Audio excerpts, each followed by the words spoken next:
zaraz mi łeb pęknie.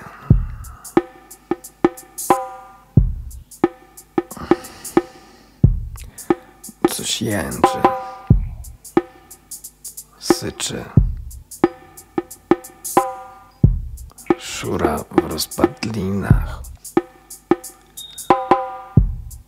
To wielkoludy na czaplich łapach. Dudni i syczy, dudni i szumi. Rozmigotana fala rani mi oczy i biją dzwony.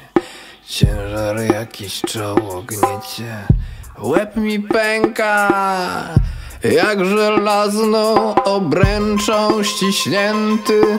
Kto mnie w nią zakuł, nic nie pamięta.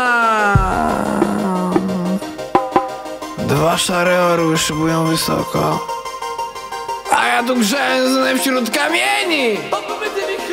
Polecę z nimi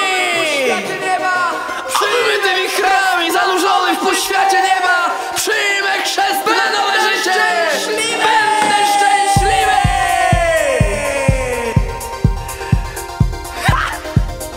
A cóż to za gmach się wznosi z rumowiska kamieni? Drzwi na oścież otwarte,